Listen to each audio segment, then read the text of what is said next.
Nagaan Waaqayyoo hunduma keessaniif haa ta'u dhaggeeffattoota TV Humna Wangeelaa har'a immoo istuudiyoo keenya Finfinnee jirtu irraatu gara keessan dhufaa jirra.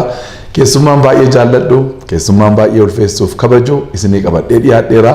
Obbo Fiqaaduu Beenyaa wajjiniin turra har'a. Waaqayyo immoo karaa inni keessa darbeen akka inni nu barsiisuuf mataa keenya gadi qabanneetu Waaqayyoon kadhanna. Si galateeffannaa yaa Waaqayyo abbaa keenyaa waaqarra kan jiraattu gooftaa bara baraa. Waaqayyoon akka keen turre, Waaqayyoon akka keen jiru, Waaqayyoon akka keen argamu. Bara hundumaatti situ Waaqayyoodha. Si galateeffanna. Galanni ulfinni bara hamma bara baraatti maqaa Yesuus Kiristoosiin Waaqaaf lafarratti siif haa ta'u. Karaa garboota keetii macaafa qulqulluu keessaan akkuma nu barsiifte, har'as immoo karaa namoota kee yaa Waaqayyoof gidduudhaa qabnu naannoo keenya jiranii waan nu barsiiftu qabda. Kanaaf karaa garbicha kee yaa Waaqayyo Obbo Fiqaaduu akka nu barsiiftuuf si gaafanna maqaa Kiristoos Yesuusiin jaalala kee haa ta'u. Dhaggeeffattoota iddoo isaan jiranitti ayyaanni kee irratti dhangala'u yaa Waaqayyo gurra hubatu qalbii hubatu isaanii kennee maqaa isaatti nu jaallatte maqaa gooftaa keenyaa maqaa Yesuus Kiristoosiin. Ameen. Ameen. Dhaggeeffattoota keenya macaafa qulqulluu keenya irraa akkuma agarru isa Waaqayyo jedhe duwwaa miti macaafa qulqulluu irratti barreeffamee kan jiru. Wanti namoonni Waaqayyo keessa darban kufaatiin isaaniif jabinni isaaniis akka nu irraa barannuuf achi keessa nu jira. Isaan irraa barachaa namoota naannoo keenya jiran Waaqayyo nu kaas irraa barachuun keenyas baay'ee barbaachisaadha. Ergaa birootaa keessatti nuyi dhuga baatota akka duumessa naannoo keenya akka qabnutu dubbiin Waaqayyo nutti hima. Isaan keessaa gaa tajaajiltoota Waaqayyo bara keenya keessatti kaaseedha jechuudha namoonni nu irraa baroonni tokko. Kanaaf har'aa kabajamaan jaalladha akkuma sila isiniin jedhee Obbo Fiqaaduu Beenyaa isinii qabadhee dhiyaadheera. Obbo Fiqaaduu baga nagaadhaan gara televezyiinii Humna Wangeelaa dhuftanii isiniin jedha.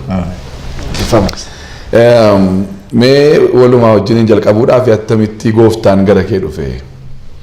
Tamittiin jalqabaa kiristiyaana taate. Carraa kana argachuu kootti baay'een gammadaa si wajjin yeroo qabaachuu kootti gara gooftaatti dhufuun koo ijoollummaa kootti jalqabeeti.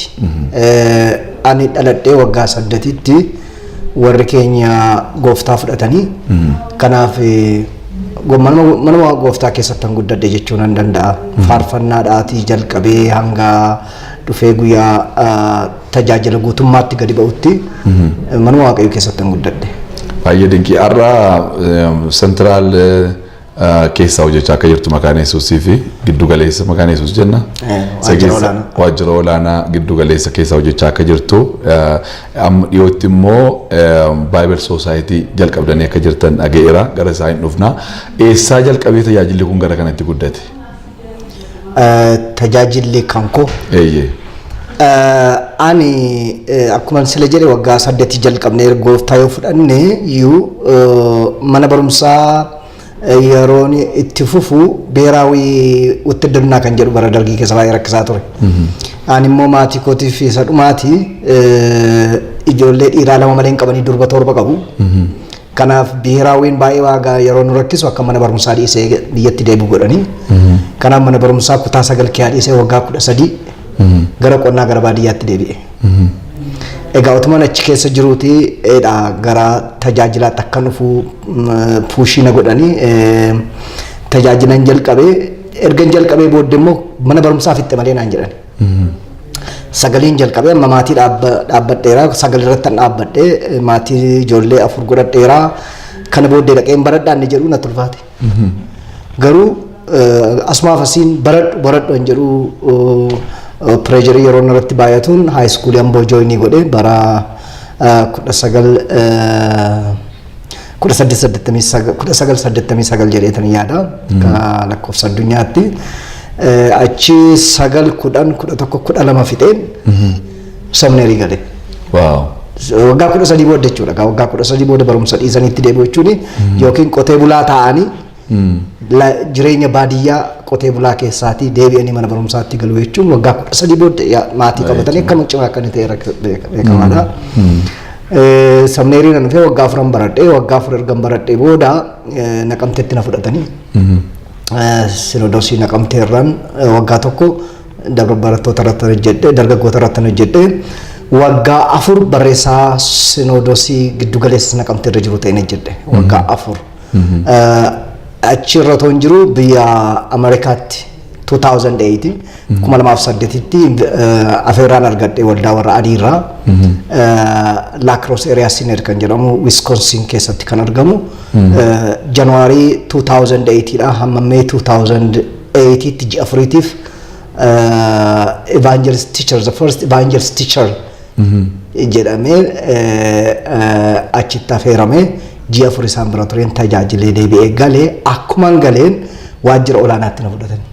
Waajjira olaanaa outreach ministry jedhamu jira wangeela babal'isuu guutummaa Itoophiyaa keessatti isatti na fudhatanii waggaa tokko sarratti argana jedhee booddee immoo campus ministry itti na fidan. Campus ministry jechuun yuunivarsiitii bara Itoophiyaa keessa jiran hundumaa barattoota kiristaanaa ta'an irratti kan hojjetu jechuudha. Waggaa tokko sarratti hojjedhee booda immoo gara waggaa muraasa argan achirratti hojjedhee booda gara Christian Life Ministry Division Head itti na fidan. Christian Life Ministry Division Head ta'een otoo hojjetaa jiru amma immoo gara Bible Society haaraa dhaabbate kana Scripture Light Bible Society haaraa dhaabbate kana akka manajeraattiin akka raanii godhu gama waldaadhaanis indoorsii godhameen dhaabbanni sunis na waamee egaa amma ji'a sadii caalaan ta'u gara kanatti ergan shifti gochuu jalqabee jechuu kooti. Kana hundeesse Bible Society kana tokko isa lammaffaa immoo Bible Society no duraan jira Itoophiyaa Bible Society jira biyyoon dhumtu Bible Society qabu maaliif barbaachise nan geessanii kun? Gaaffii gaariidha. Akka addunyaa irratti ilaalutti biyyoota adda addaa keessatti yoo ilaalle Bible Society baay'eetu jira. Biyyuma tokko keessa jechuudha. Biyya keenya Itoophiyaa keessatti garuu actively kan hojjetaa jiru tokko ta'e qofaadha. Kanaatiif amma fedhii uummanni kun qabu macaafa qulqulluu argachuudhaaf fedhii uummanni kun qabu adreesii gochuu hin danda'u qobaasaatti. Amma macaafa qulqulluu ajajnee dafnee argachuudhaaf yeroo dheeraa nutti fudhata. Maaliif tokkitee duwwaatu jira waan ta'eef. Kanaatiif filannoo gara biraa tokko karaatti uummata keenya caalaatti bira ga'uu dandeenyu tokko kanaatiif lammaffaan immoo afaan kana irratti riisarchii adda addaa hojjechuudha. Biyya kana keessa afaan gara 86 oliitu jira. Afaan adda addaa jiran kana irratti riisarchii hojjechuudhaan qo'annoo irratti gaggeessuudhaan gara dijitaaliitti geeddaruudhaan afaan uummata kana afaan sabaaf sablammoota kana akka inni guddatu. Teknooloojii wajjin akka inni wal baru macaafa qulqulluu isaaniis dijitaaliitti geeddaruudhaan generationiin kun salphaatti access akka inni qabaatu gochuudhaatiif Bible Society keenya hundeessuun murteessaa ta'e. Kanaaf jalqaba isaa initiative isaa fudhatee kan jalqabe waldaa Makaana Yesuus yoo taate iyyuu amma boordii keenya keessa waldaa Muluu Wangeelii keessa jiru waldaa warra Cuuphaa keessa jiru iddoo adda addaatii walitti dhufneeti fudhanneeti deemaati jira jechuudha. Okay, fandii Makaana Yesuus duwwaa irraa argattu moo iddoo biraa kan argattanii qabdu? Fandii nuyi waldoota irratti badaa irratti hundaa'uun barbaannu miseensa mataa keenyaa qabaachuu barbaanna. Amantoota irratti ijaarrachuu barbaanna. Caalaatti namni tokko dhuunfaatti akka miseensa ta'uu irraa jalqabee hamma international donorsitti warra addunyaa irra jiran kanatti aansee tarkaanfiin keenya United Bible Society England irratti argamu irratti achitti miseensa ta'utti gara sanatti deemaatee jira. Kanaatiif gara addunyaa wajjin wal baruutti seenna caalaatti malee waldaa tokko irratti maxxantuu taanee ittiin fufnu. Nama miseensa yeroo horannu miseensi sun maalis ni godha? Amma nam tokko fakkeenyaaf nam tokko borii Itoophiyaa irraa 100 irraa kaasee miseensa ta'uu danda'a. Ji'a moo waggaadhaan? Waggaadhaan. Horii kana baankiidhaan nu erga akkaawuntii keenyatti gala jechuudha. Abbaan barbaade waggaa 10 kan faluu danda'a.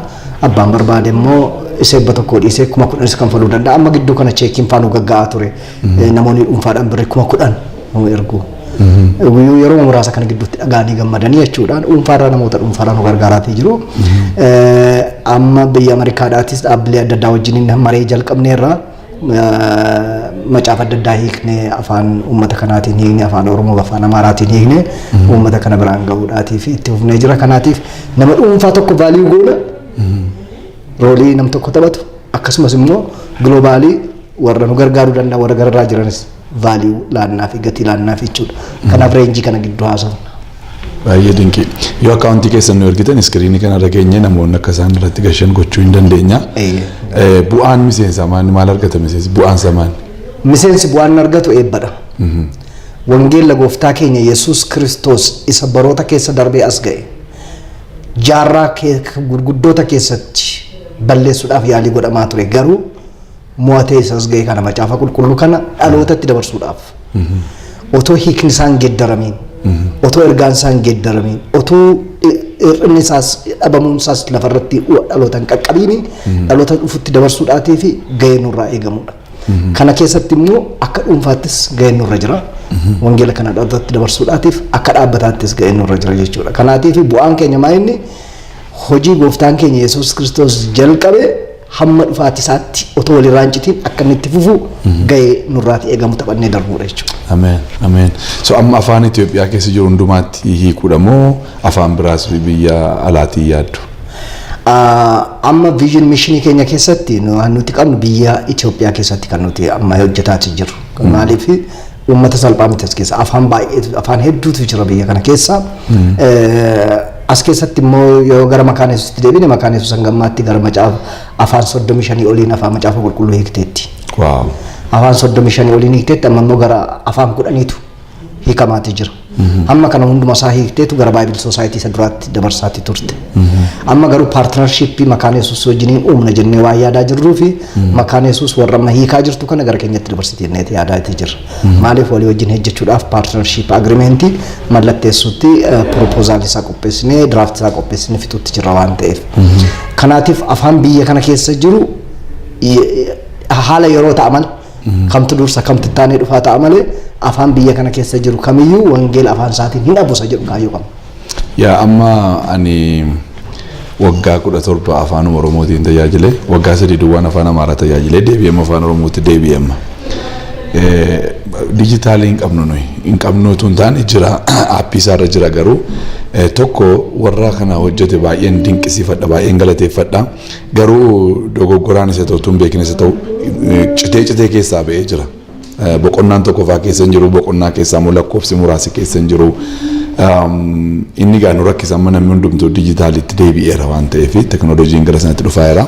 Lammaffaa immoo yeroo mata tajaajilu yeroo barsiifnu iskiriinii gargaaramna biyya alaatii baay'inaan faarfannaan akkasii barsiisa keenya hundumaa achirra keenya luqqisiifuu neechirra kaa'uu hin dandeenyu garuu waan irraa fuudhuu hin qabnu sababa ta'eef yookaan harkaan taa'amee barreeffamuutu irra jira namoota xinnoo dadhabsiisaa ta'a. Kanaaf isa kanarratti xiyyeeffannaa qabdu jira nuu kaa'uudhaaf. Baay'ee xiyyeeffannaa qabna akkuma jette galateeffachuun barbaada warra kan hojjetan dursa. Namoota keenya warra Awurooppaa jiran lubatas garaafaa warra roobsan makuffaa kana namoota warra Awurooppaa irra jiran kan hojjetanii baay'ee isaaniin galateeffachuun barbaada carraa kanatti fayyadame. Haa ta'u garuu akkuma amma jedhame waa hir'ina qaba. Hir'ina kana amma hojjetamee gara dhumaatti xumuramaatti jira. Kanaaf yeroo dhiyoo keessatti afaan Amaariffaa dursayyuu kan nu qaqqabuu danda'u afaan Oromoo kana jennetti yaadna. Hardi koppiinsaas qophaa'ee dhumaatti jira. Nama dijitaaliidhaan namoonni waldoonni keenya biyya alaa biyya keessaallee akkasuma fayyadamuutti jalqabneerra nuyi. Fayyadamni kun yeroo dhiyootti karaa waldaa keenyaa maxxanfamee yookiin koopiraayitiin isaa ba'ee isin bira gahaa jenneetitti yaadaa jirra. Namoota warra Awurooppaa jiran wajjinis haasa'aati jirra. Waaqayyoof galata kana dhaga'uu kootti dhugaa dubbachuuf baay'een gammadaanii dhaggeeffattoonni keenya kana deeggaruu warri barbaadan iskiriinii keenya irratti akkaawuntii argitan irratti dipaazitii godhaa fi miseensa ta'aa gargaara deeggaraa kana wangeela afaan hundumaan biyya lafaatti lallabamuutu jira waan ta'eef isiniin jedha. Gara ta'e kan keetiitti yeroo deebi'u an tajaajila kee guyyaa tokko duwwaan dhagee Ameerikaatti inni iyyuu sagantaa xinnoo wayii irratti baay'een jaalladhe garuu namoota waa'ee kee yeroo gaafadhu baay'ee barsiisaa wangeela Yesuus Kiristoosiin jedhu. Wanti ati karaa kee goote jira moo kennaa moo Waaqayyooti barsiise kun?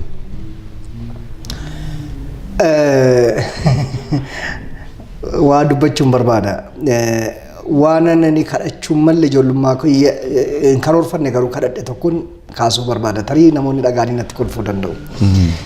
Riivaayivaaliin ture waldaa keenya keessa sochii hafuuraatu ture. Namoonni afaan haaraa dubbatu turanii ni kan mul'ata argaa ture ijoolleedhaan yeroo sana.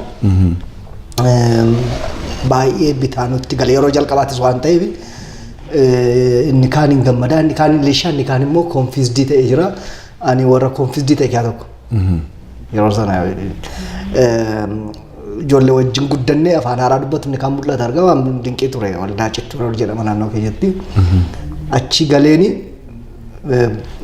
wanta akka bosona xinnoo tokko jirti. Ishee keessatti galeen kadhachuutti ka'e. amma ammaatti nangalu maaliif akkan kadhadhe yaa Waa'ee maalii kadhattu? yaa waaqayyoon jedhe ani amma raajii dubbachuun barbaaduun jedhe Hin barbaadu?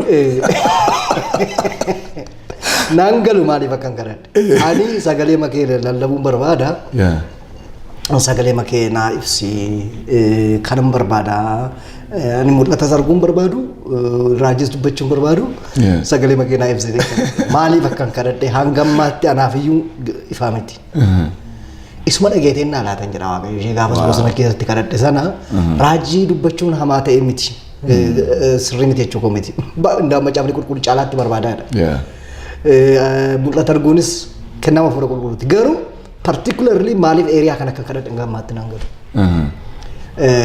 yeroo sanaa jalqabeen egaa nan lallaba isa lallabe immoo hin gatu barsiisa koo nan kaa'a amma koompitara koo irra lallabaaf barsiifni gara 540 oltu jira afaan amaariffaa afaan ingiliffaa fi afaan amaariffaa afaan ingiliffaa afaan oromiffaa sadan kanaatiin gara 500 oltu jira iddoo tokko tokkotti gaasuma tokko afaan tokko jira overlap wal godha malee innan kaa isa afuurri qulqulluu naa kenneef gatiin kenna nan kaa malee hin darbadhu gadi namoonni tokko tokko lallabanii lallaba isaanii gatu lallabaniiti iddoo buusanii yuun beekan ani isa waaqayyo naa ibse nan kaa yeroo argan fudhee booddee immoo bal'ata deebi'e gara macaafaattis naa guddateera kun kanaan dura macaafaan barreessa afaan amaariffaa keessatti argeera waan ta'eef kanaaf akkattan eeriyaa kanarratti waaqayyo na qaraa dhufe jechuu barbaadeen ijoollummaa maa kaase kanaaf kennaadhuma fuuraati moo wantati gootee jira ani actually degree jalqabaa baradheera theology seminariidhaati digriin koon lammaffaa leadership managementidha theology waan na gargaare yoo jiraate macaafa adda addaa kan consultii godhu na gargaare lallaba kootti naan daballe theology barachuun koo akkan of eeggadhu na godhe malee lallaban ani kennaa lallabaa na keessa jirutti naan daballe namoonni tarii kana dhaggeeffatan kun akkamitti ta'a jedhanii shookitti ta'uu danda'u anaan nan gargaare anni na gargaare yoo jiraate akkan laayinii gadhiisee barsiisan taane keessa kan galeen akkan of eegu na godhe malee lallaban ani itti jechaatii dhufe caalaatti waaqayyo yeroo keessa fuudhu qulqulluun kan na barsiise baroota keessatti na barsiise namarraa namni yeroo lallabu namarraa na barsiise amma pastor Kaffaaloo yeroo lallabu ani taa'ee dhaggeeffadheeni isaatiin argine nan argata ati karaa gara biraa lallabdaa afuurri qulqulluun immoo isaatiin argine tokko na argisiisa taa'ee barreeffadha kanaaf ani yeroo namni lallabu daa'imni lallabu namni kamiyyuu lallabu seriously dhaggeeffadha karaa afuurri qulqulluun barsiisu tokko jira waan ta'eef kanaaf theologiin gaariidha nan deeggara garuu theologiin lallaba nama barsiisu akka kootiif maaliif namoota baay'ee amma theologii barataniif garuu lallabni baay'ee isaan rakkisa attamitti qopheessita amma tokko karaatti qopheessitu tokko arguun dubbatteetiyyuu yeroo namoonni barsiisanii afuurri qulqulluun karaa kan biraa sitti agarsiisa hin barreessita karaa kan biraa hoo attamittiin barumsa qopheessita afuurri qulqulluutu sitti dubbatee dhumatu dhaggeeffata ammatu jettamoo yookaan immoo ani barsiisa yeroo qopheessu amma namni amma ka'ee amma lallabinaan jennaan hin danda'u amma ka'ee amma lallabu lallaba daqiiqaa 15 lallabuudhaaf guyyaa 15 na barbaada yeroo dheeraa fudhachuun naaf ta'a amma ka'ee amma lallabinaan jedhani amma ka'een amma dubbiseen achumarraan kadhadha malee lallabuutti hin seenu baay'ee yeroo dheeraa fudhadhee ijaaree afuura qulqulluu dhaggeeffataa macaafa qulqulluu san dubbisu macaafa gara biraas konsaltii godhaan ijaareen malee calmadee fudhee namatti hin ba'u gadi kanaaf yeroo ba'u immoo waa'ee yeroo rakkadhanii namoonni sa'aatii 2 sa'aatii 1 lallabuudhaaf dhiphatu an daqiiqaa 15 yoo taanaanii nageessina ashee sana keessatti garuu ergaan dabarfachuu qabu sirriitti qophaa'uun naaf taasa jedhuun ejjennoo kana qaba kanaaf mammaatti amman deemaa jirutti successfully ta'eera milkaa'eera jedhanii yaada nan qophaa'a otoon deemuu ergaan natti dhufaa taaksii keessatti natti dhufaa nan barreessa halkan rafuudhaaf ergan kadhadhee rafuudhaaf ka'ee booddee hirriba keessa natti dhufaa ka'eetaniin barreessa ganama nan bushadhannan jalaa bada kana yeroo baay'ee na mudateera ergaan natti dhufee hirribni yoo natti cimateeyyuu aggusuma barreessuun qabu malee qo'i ganaman barreessa jennaan na jalaa bada ganama kanaaf abjuuma keessallee hirriba keessallee ka'ee irsaasiidhaan barreeffachuun naaf ta'a. Biiriidhaa fi waraqata dhabu biraati dhabu akkattan qophaa'a isaan qophaa'e immoo yoo namni na gaafate hoon jedha yoo namni na gaafate barsiisa kee kana hin barbaanne yoo jedhe maal gochuun naaf ta'a kanaaf iddoon ani hin jirretti of ibsuu kan danda'u barsiisa qopheessuun naaf ta'a maal jechuudha ergaa kee kana lallaba kee irraa barbaanne yoo naan jedhan har'a namoonni iimeelii irratti nu ergi yoo jedhan iimeeliidhaa yoon ergee fi jarri kun dubbifachuu danda'u ammana isan ani dubbadhu wajjin at least kan wal madaalu of harkaa qabaachuu qaba. Kanaaf hardi kooppii yoo ta'e soofti kooppii namni gaafa naan argachuu qaba san jedhu jirna waan qabuufi lallaba sanbataa gaafa naqu fuulii qophaa'ee hin deemu. Slaayidiidhaan slaayidii amma 40-50tti qophaa'ee naqa. Hin barbaadu taanaan oggusuma iimeeliin kochi jala jira yeroon garuu achirratti na gaafatu nan ergaa fi namootaaf. Kanaaf lallaba koo duwwaa ta'uun ta'e lallabni koo iddoon ani hin jirrettis dubbachuu qaba isa jedhu jirna waan qabuufi namootaaf an ergaa namoonni dubbifatanii itti fayyadamu. Egaa kana fakkaata jechuudha. Waa'ee kee namoota gaafachuu yaaleen ture. Namoonni waan isaan jedhan keessaa tokko obbo Fiqaaduun akka tajaajiltoota tokko gaafa kan saatii tajaajilee gaafa kan nama biraa immoo dhiisee deemu jedhu. Ani iddoo baay'eetti na quunnameera naan tajaajiltoonni lama taanee lallabaa yookaan barsiisa lama taanee yeroo dhannee tajaajillu kan isaanii tajaajilan dhiisanii sokko. Achi ta'anii uummata keessa ta'anii tajaajilamuun barbaadanii jedhu. Obbo Fiqaaduun kana hin qabu jedhu. Dhuguma kun? Dhugaadha. Amma danda'ametti maaliif ani kanan tajaajila deemu tajaajilu duwwaadhaaf miti tajaajilamuudhaafis. Waaqayyo faarfannaadhaan natti dubbata. Faarfannaa keessaan natti dubbata. Waaqayyo kadhannaa keessaan natti dubbata. Even ani lallabee ka'ee namni na booddeen kadhatu kadhannaa namicha sana kiyaan lallaba gara biraa dhaga'a. Seriously nan hordofa kadhannaa namoota. Ana kanaatiif faarfannaa keessaanis lallaba keessaanis waaqayyo kan natti dubbatuuf gara tajaajilaa nan naqa gaafa hin jedhu tajaajilu duwwaadhaaf otoo hin ta'in tajaajilamuufis nan deema isa jedhu pirinsipilii kanaan ammanaa ba'a. Kanaafan dhaggeeffadha namoota. Taa'ee dhaggeeffadha. Dhaggeeffachuun koo immoo baay'ee na gargaari. Maaliif akka waa baradhu akka yaada haaraa argadhu. Akka achi taa'ee lallaba haaraa akkan qopheeffadhu na godha. Akkuma sila siin jedhee namichi kun laayinii kanarraa lallaba yoo ta'e laayinicha kan namichi argine ija gara biraadhaan immoo natti argisiisee ta'uu qulqulluun akka qophaa'u na godha. Kanaaf anaatiif eebbadha. Yeroo itti barumsa finnu giraajuweetii yeroo itti goonu hin qabnu jechuudha. Barumsa fuura. Yoo akkas yaadna ta'e ofii keenyaafis namaafis hin fayyanne. Ameen. Ameen. Hin fayyanne. Giraajuweetiin godhamu macaafni qulqulluun. Galanni gooftaadhaaf ta'u. Kan biraa wanti ani wanti si gaafachuu barbaade namoonni lallaba kee waraabanii dhaqanii kappii magooyin dhaqanii lallabanii jiru jettee yaadda? Jiru baay'ee jiru. Iddoo lamatti ramu isaan. Iddoo lamatti akkamitti ramu warri tokko fudhatanii madeemanii iddoo nan jirretti lallabu. Kanaan beekamootadha.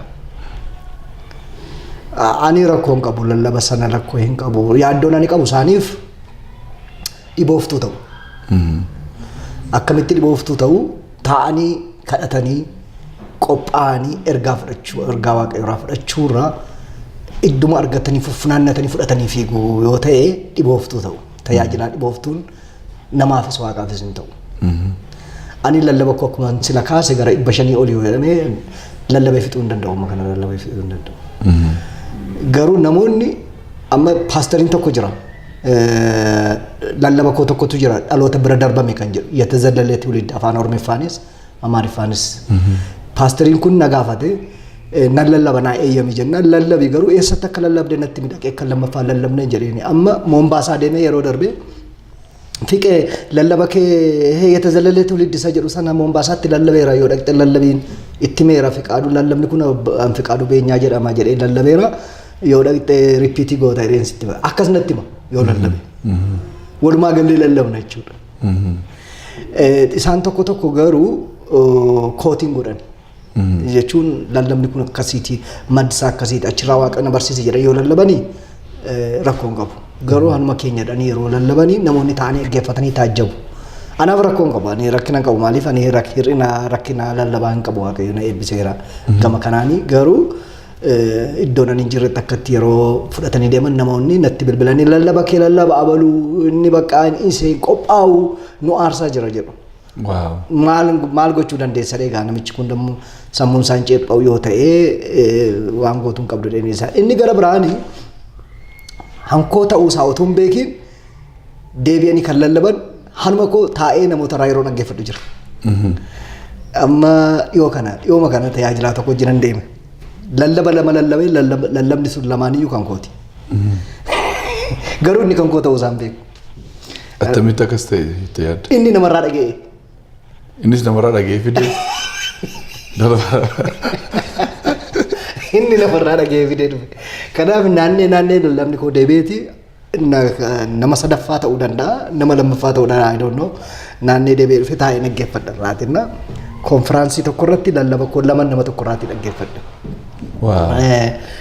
Karaa gar tokko gaariidha. Annan sodaan ani qabu maa inni uummanni dhaga'u uummanni kana dhaga'ee quufeera jechuu miti amma sagalee Waaqayyoon quufamu tajaajiltoonni keenya dhibaa'ota akka hin taane sodaadha.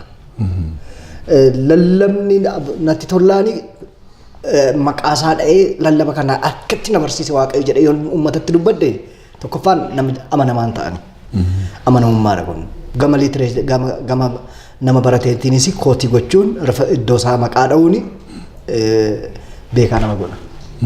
Kanaatichi pilaajarizimii jedhama barreeffama keessatti barreeffama namaa fuudhanii an ofiitti godhatanii qaaniidha. Kanaatiif ijoolleen keenya baay'een illee akkas hin godhani namoota muraasatu akkas godha yoo haala labani garuu yoo utuu maqaadhaanii gaariidha jechuu barbaadeen. Isaaniifis gaariidha uummanni taa'ee dhaggeeffatus naman taajjabu jechuu barbaadeen. Lammaffaa immoo dhibaa'ummaa irraati isaan oolcha. Waaw.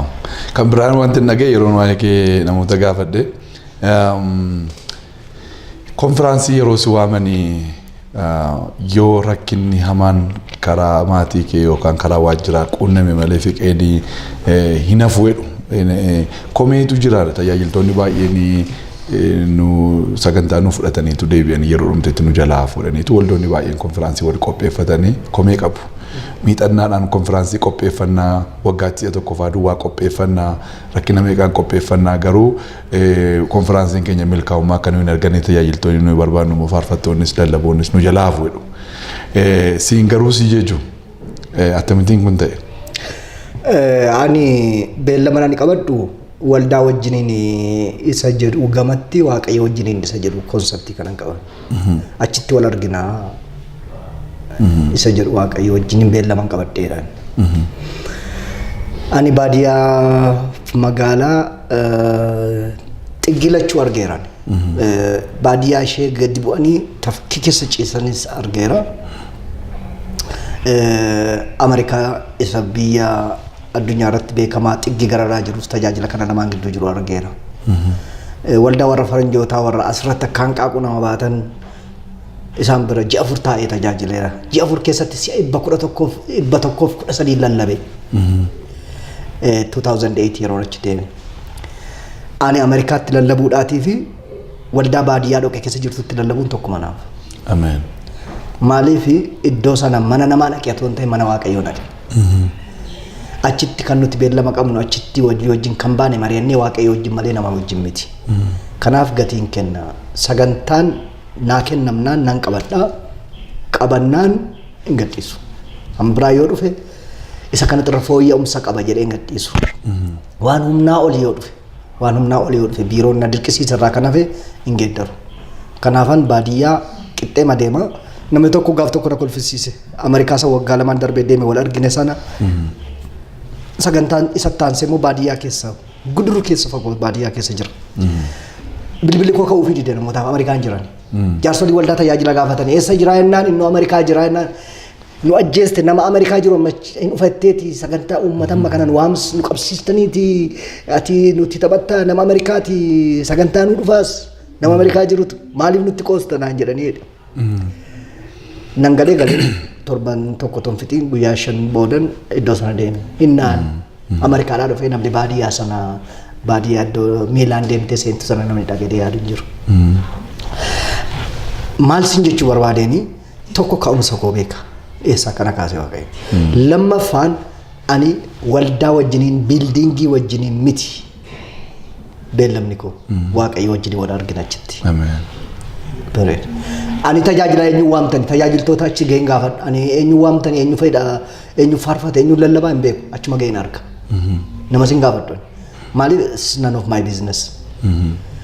Tajaajiltoota waamaman achuma geenye wal argina fayyaadha haasidhaan afeerameeru bakka hojii waaqayyoon tajaajila jennee deebinee galla malee tajaajilaa hin filadhu faarfataa hin filadhu garee sin dhaabbadhu yoo na baluun fudhee deeme malee na duukaa dhufe malee hin jedhu isa isaa waammata yoo barbaadan nuuf hidhii kottoo jedhan nama fuudhee kan kanaa achitti wal argina beellamni koo gooftaa wajjiniin pirinsipiliin qaban. Waaqayyoof galanna ta'u baay'een gammada riilii kana dhaga'utti yeroo tokko Awustiraaliyaan ture waggaa 8 fi achirraan dhufe 2000 jalqabee waggaa 1 tokko dhufa yoonaa milkaa biyya kana adulaalaan naqe adulaalaa shawaa kana keessa dhaqee yeroo naqu simannaa isaan naa godhan hin jaallannean iddoo isaan naa kennan hin jaallannean ol na kaasanii gubbaa sana na ka'an. I don't know online dhaqee Google godhe ta'een beeku namichi inni na beeksisu maayilii meeqa amman deeme kiiloomeetira meeqa amman deeme hundumaatu tilmaame iddoo sana kaa'e jechuudha. Biyya akkasiirraa dhufee tajaajilaan jedhe isa jalqaba dhaquu hafuura kaa rukutuu narra tureen namicha nan jaalladhaa ulfina inni naa kenneefi garuu iddoo naaf hin barbaachifne na kaa'e. An tokko awwaaruma kana keessatti guddadhee iddoodhuma kanatti naradhee jireenya kana beekan dhiyoodha kanan keessaa deeme. Lammaffaa inni iddoo fudhachuun irra jiru isa teessoo isaa dhiisee waaqummaa isaa dhiisee ulfina dhiisee anaafis barbaacha gadi bu'e Yesuus Kiristoos ta'utu irra jira. Ani immoo isatu na erginaan gara keessan dhufe. Isatu sin jaallannaan hin dhufe ani immoo san jaalladhaafan dhufe. Kanaaf namaaf anaaf iddoo namni kun ga'u kennamuun irra hin jiru seedhuun itti haasa'e.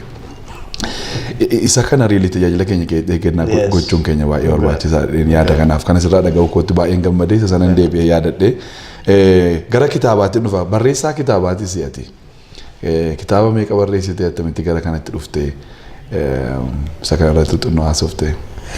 Kitaaba illee baay'een barreessine nama barreessaa akka dhuftee of beeka. Maaliif lallaboota koo ta'uun har'a gara macaafaatti geeddaree macaafa baay'ee ta'u. Lallabumti tokko gara kutaa 5 kan qabu jiru barsiisni. Fakkeenyaaf amma ergamootaaf illee gaaffiidha kan jedhu macaafa Zakkaariyaas irratti barsiisni jiru. Zakkaariyaas jalqabaa hamma gadhumaattidha barsiisni kun. Ergamootaaf illee gaaffiidha. Ergama waaqayyootiin gaafata. Yaa waaqayyo waa'ee saba kanaa warra waggaa 70tti dheekkamte amma yoomitti ittiin araaramtu ture jedhee gaafata. Ergamootaaf illee gaaffiidha. Waa'een saba tokko yeroo tokko isa jedhuun achirratti barsiisni kun dheeraadha. Otoo macaafatti geeddaree macaafa tokko. Barsiisaaf lallaba 500 keessaa macaafa tokko ta'a jechuudha. Taa'ee waama tokko tuttuqee foormeetti godhee macaafa tokko. Akka nama barreessaa ta'e beeka. Garuu macaafatti baay'ee kan hin seenne macaafa jalqaba barreesse afaan Amaariffaan barreesse waggaa 15 duran barreesse kan maxxanfame garuu waggaa 8 duradha. Yanafsi leelaanyaa cuuheteedha. Iyya lubbuu kan jiru macaafa kanan barreesseeni horiittiin maxxansu dhabe. Horiittiin maxxansu dhabeen naarka yeroo dheeraa taa'e. Kanaaf barreessuudhaatiif haamileen koo gadi bu'aa dhufe. Jechuun wanti maxxansitu inni ta'u taanaan fuunee rakkisaadha jedhee booda dhaabbata tokkottanii gaafannaani sirraa binnaa naan jedhan. Waggaa 8 dura qannarraa bitu 5,000 irraa bitan biyya Itoophiyaadha. Biyya Itoophiyaadhaan 5,000 jechuun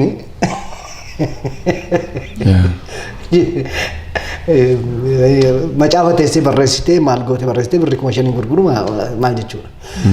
Sammuu keetti immoo maal bilbila gatiin qabu waa'ee macaafa irratti jechuun irraanfadhu waa'ee kanaas hin jedha sammuu kee.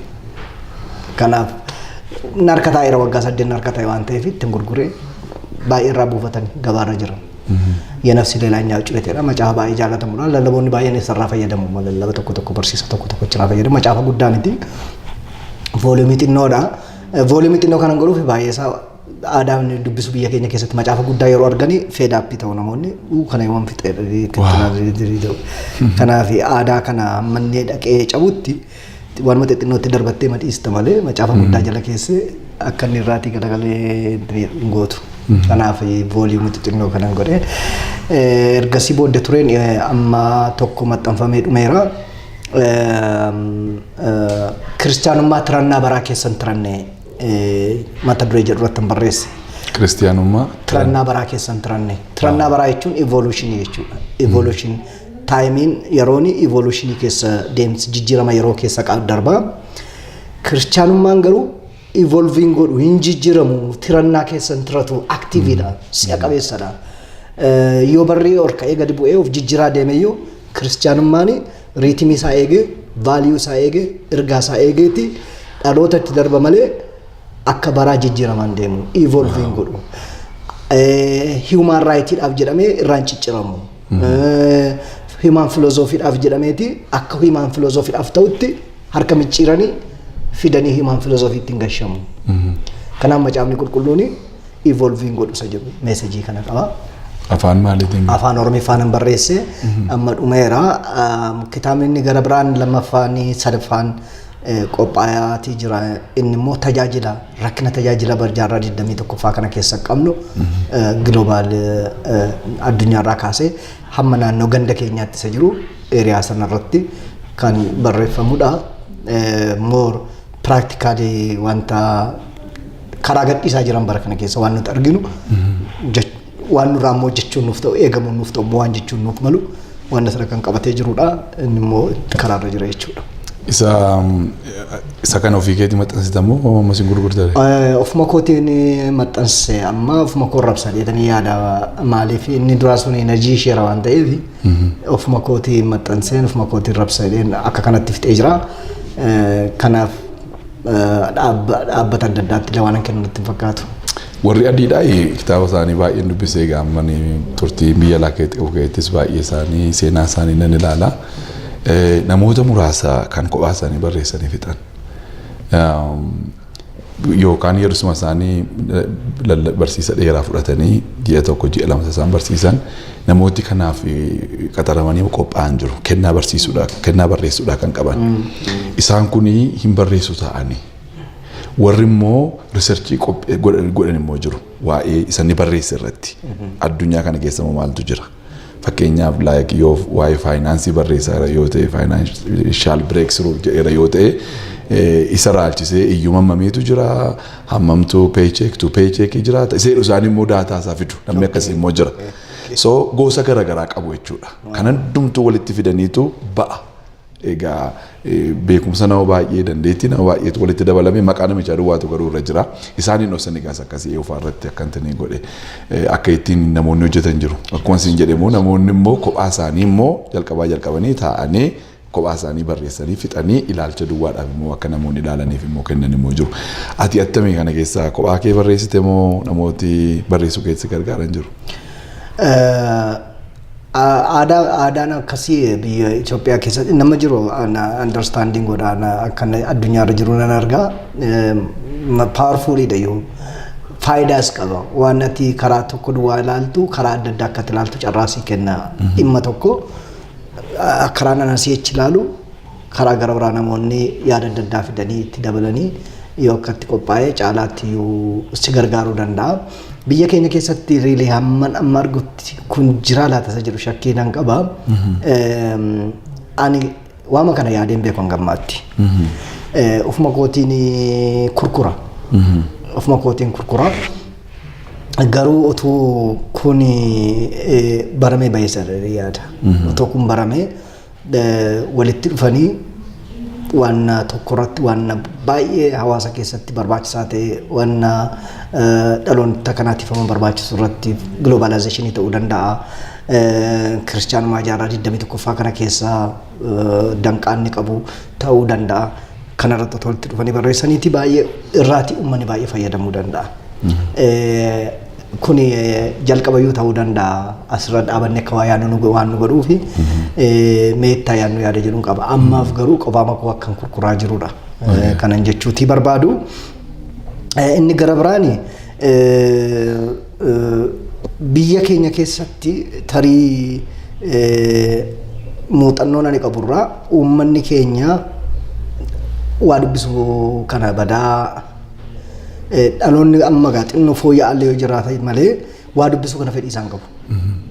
Yoo waa dubbisnee feesbuukii bannee feesbuukiin yoo gabaabduu taateedha kan irraan dubbisnu ergama meesejii feesbuukii irra jirtu yoo gabaabduu taate malee gadee kas ilaallee dheeraadha taanaan bira dabarreetii isa gara biraa barbaadna.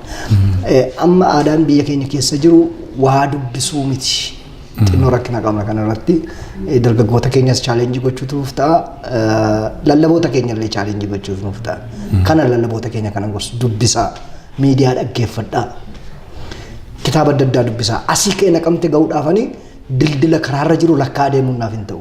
Muka meeqatu karaarra jira makiinaa meeqan na bira darbe dildila meeqan qaxxaamuree darbe kana gochuun naaf hin ta'u. Hamma naqamte ga'utti peejii meeqan fitaa. Jechuun maaf ta'a. Tajaajilaaf yeroo deemnu karaa irratti kolfaa deemaa nama hamataa deemaa maal jechaa deemu okey yeroo tokko tokko gaariidha. Haasaa deemuun kolfaa deemu garuu macaaf hojiin yoo haasaa deemne gaariidha. Matseetii tokko ijoolleen naqamtee maxxansanii turan achirratti yaada koo kanan kenne inni dargaggoonni bara kanaa hiriyooma kan isaan godhachuu malani macaafadha. Macaafa adda addaa kitaaba adda addaa hiriyaa godhachuu isaan barbaachisa isa jedhu kootii godhanii achirraa kaa'aniiru. Kanaaf lallaboonni keenya dubbisuu barbaachisu namoonni keenya dubbisu. Keeniyaan deeme Keeniyaa keessatti kaaffee namni taa'u gaazexaa dubbisa uummanni taa'ee sagalee nama baay'ee dhageessu. Gaazexaa maal dubbisa. Inni kan Keeniyaa garuu hoo jedheeti iyya yoo teessee malaalte Keeniyaaf asmaaf Keeniyaaf Itoophiyaa wal bukkeetti qabdee olaalte inni Keeniyaa taa'ee gaazexaa dubbisa inni kan Keeniyaa garuu hinuursa akka gaba. Konkolaataa keessa Keeniyaa yoo seente taa'anii dubbisu inni kan Keeniyaa garuu iyyaa deema kolfaa deema maalidha adeema.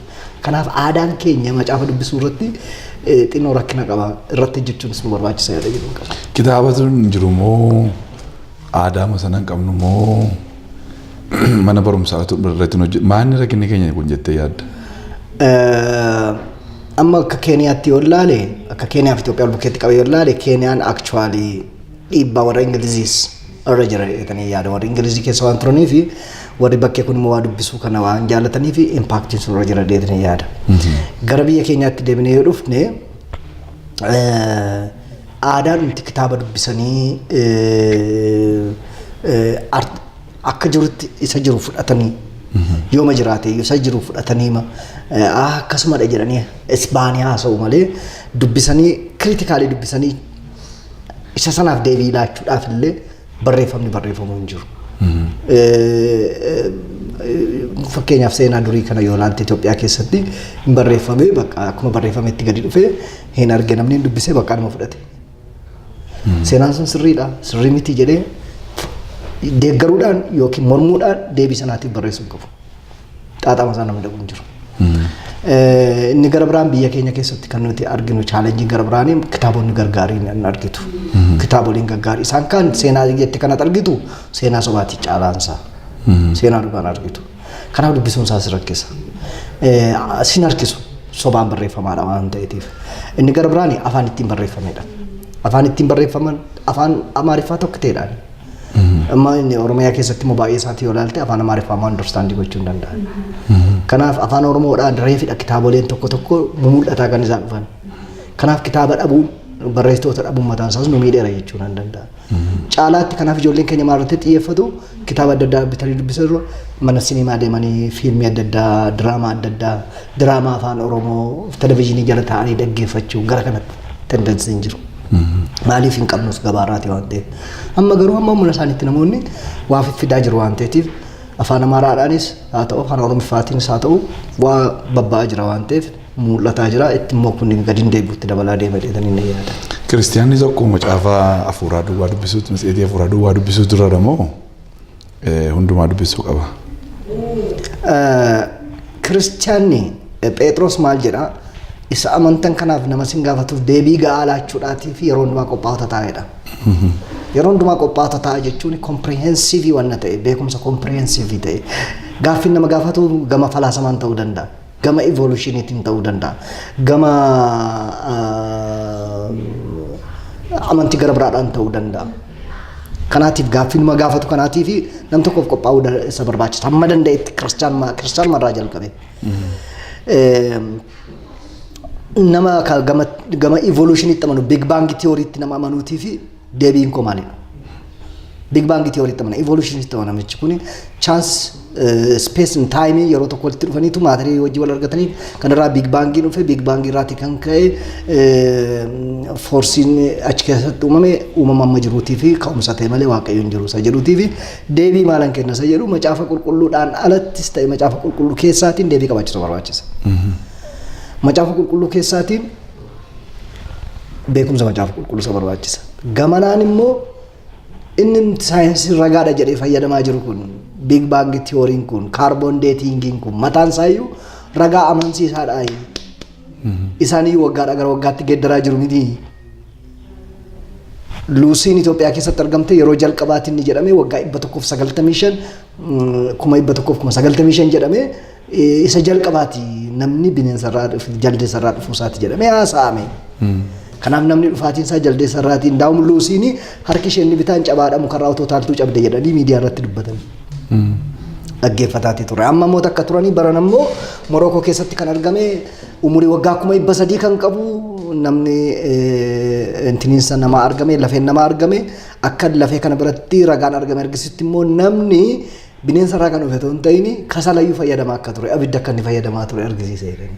Therefore yeroo marrajaa isaa yeroodhaa gara yerootti argataniyyuu isaaniif iyyuu amansiisaa miti.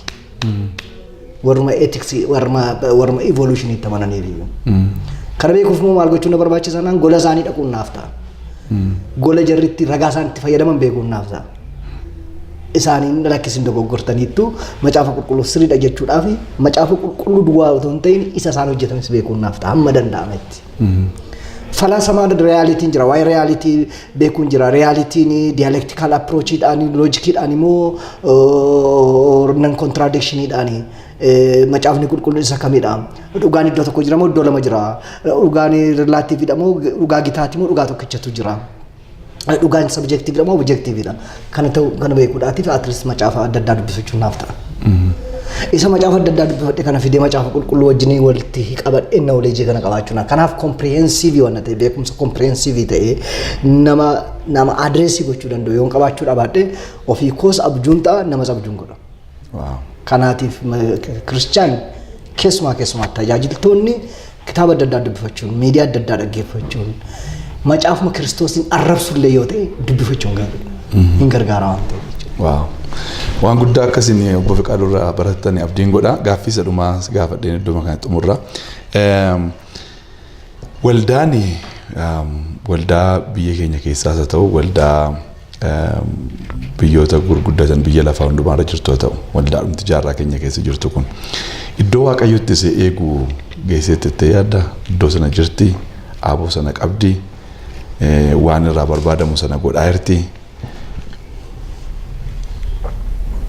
Gaaffii cimaadha. Gaaffii cimaadha. Barsiisni tokko reediyoodhaan yeroo tokko kennamaa ture. Barsiisni kenname kun maal jedhaa? Waldaan dhugaan lafarra hin jirtu fudhatamteetteedha.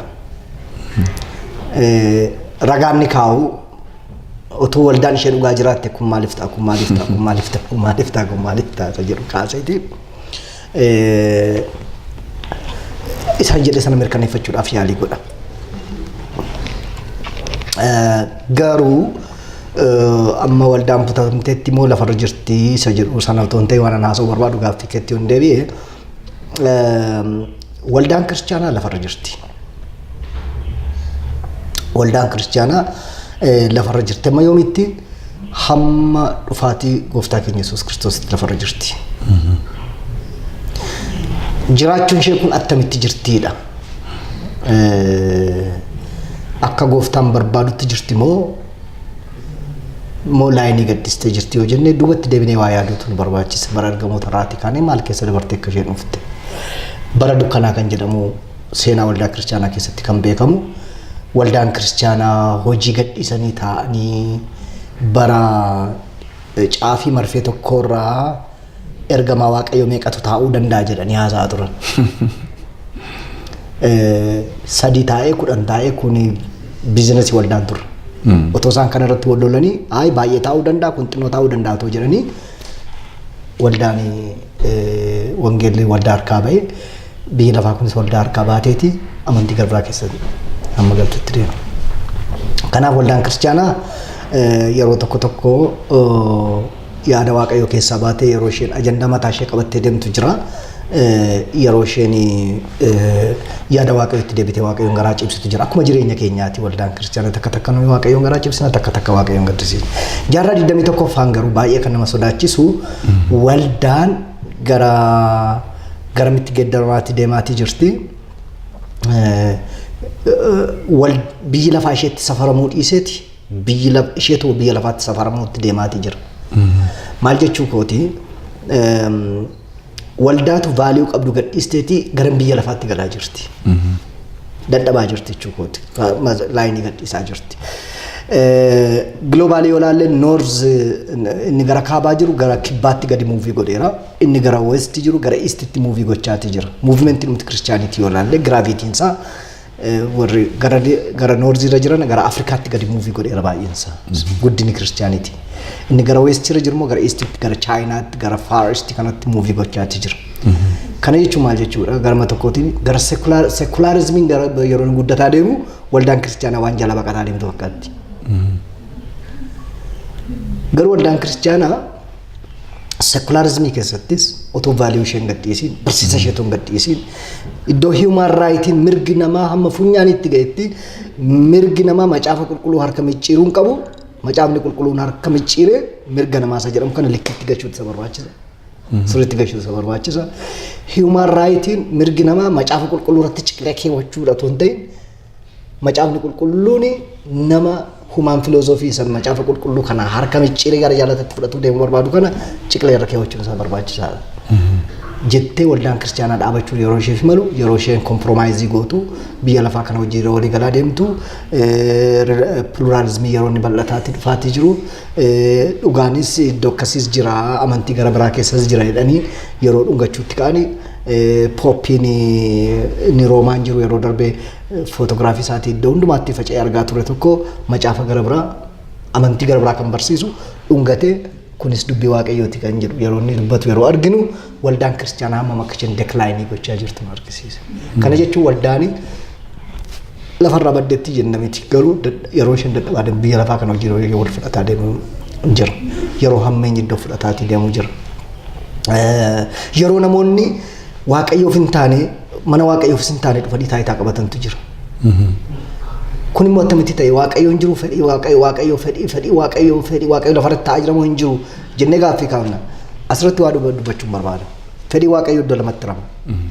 Fedhii waaqayyoo inni guutuudha jedhamuuti fedhii waaqayyoo inni bilisa jedhamu jira. Fedhii waaqayyoo God's perfect will jedhamuutii fi God's permissive will jedhamu jira. Fakkeenyaaf Daawitiin inni barbaadu isa kanadha isa naa dibi jedhe waaqayyo kun isa dhugaa filannaa waaqayyo perfect ta'edha fedha waaqayyo perfect ta'edha jenna. Fedhi waaqayyo inni bilisa ta'e immoo waa'ee Saa'olii yoo laalle akkas jedhe Saamu'eel waaqayyo. Saamu'eel jarri kun si tuffachuu isaaniiti miti anaan tuffachuu isaaniiti malee kanaaf isa isaan barbaadan dhaqii godhii fi mootii filii fi jedhe. Kun fedha waaqayyo isa kamii fedha waaqayyo isa bilisaati. Hin barbaada waan ta'eef godhii fi jedhe. Saa'ol filatamuun isaa fedha waaqayyooti. Fedha waaqayyo isa kam isa perfect miti isa bilisaati. Isa bilisaati. Kanaaf waaqayyo fedha isaa bilisaa gochaa jira natti fakkaata biyya lafaa kana keessa. Maa inni baqaaf hin barbaanne jedhanii fedhii isaanii fudhatanii fiigaa jiru waan ta'eef itti gadhiisi. Fudhatanii dhaqan lafa jaalatanaa godhan.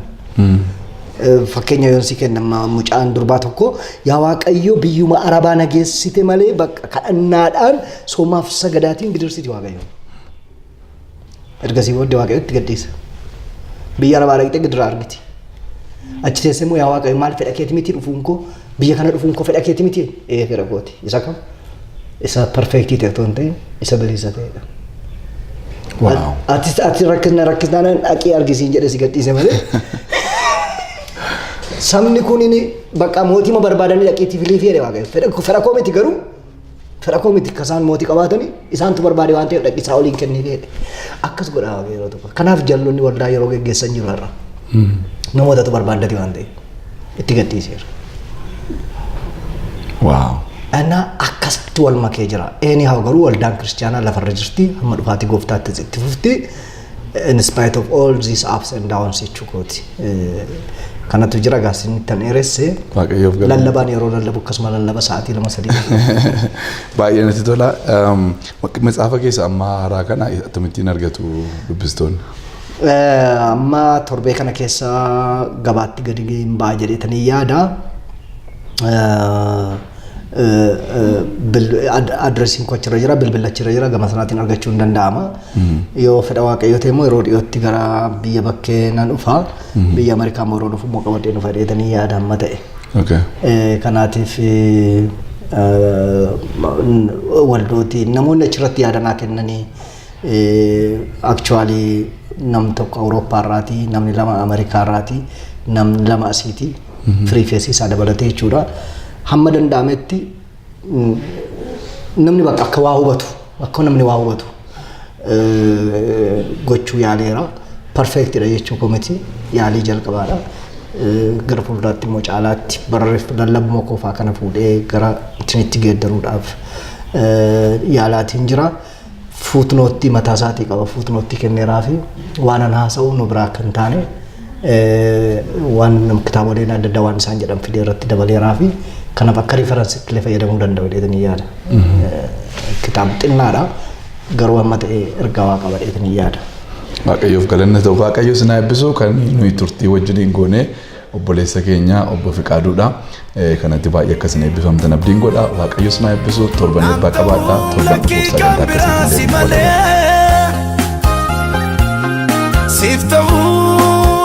Yama kole Nangodin nama kamale Chirade ansita jajile Nanta laki gambira simale Sifta na yama kole Nangodin nama kamale Nangodin